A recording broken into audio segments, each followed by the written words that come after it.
Lanjut di Mutu Fasiankes, IKP dan INM. Apa itu IKP dan INM?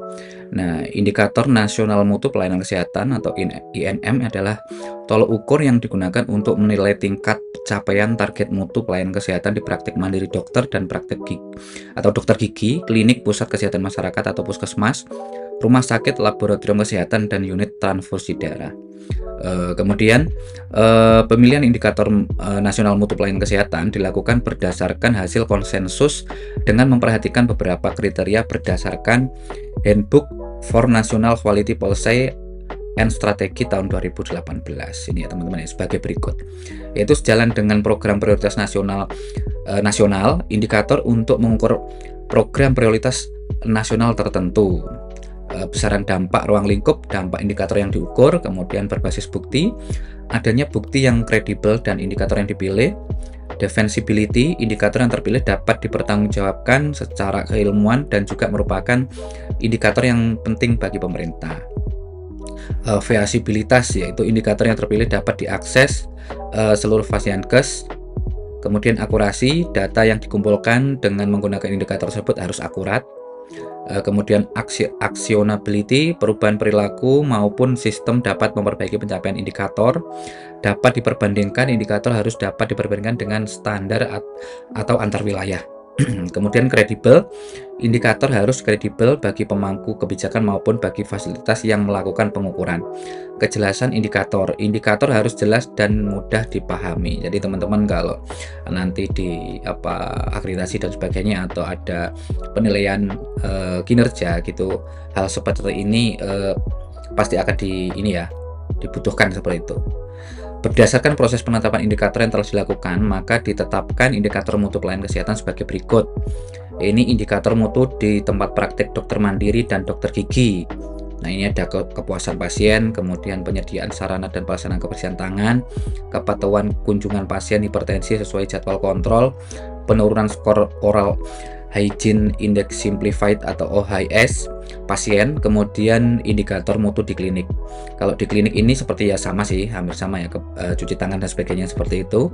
Kemudian kepatuhan penggunaan alat pelindung diri APD, kepatuhan identifikasi pasien, kepuasan pasien. Nah, kemudian yang di puskesmas ini dari cuci tangan juga, kemudian kepatuhan penggunaan APD, identifikasi pasien, pengobatan pasien TB, semua kasus yang sensitivitas dengan obat, alergi dan sebagainya seperti itu. Kemudian ibu hamil yang mendapatkan pelayanan ANC sesuai standar, kepuasan pasien. Nah, ini rumah sakit yang banyak nih. Rumah sakit ada kepatuhan kebersihan tangan, penggunaan APD, identifikasi pasien, waktu tanggap operasi SC dan sebagainya, emergensi, waktu tunggu rawat jalan, penundaan operasi efek elektif, waktu visit dokter, hasil kritis laborat, penggunaan formularium nasional atau Fornas, kepatuhan terhadap alur klinis clinical pathway, kemudian upaya pencegahan risiko pasien jatuh, kecepatan waktu tanggap komplain, kemudian kepuasan pasien.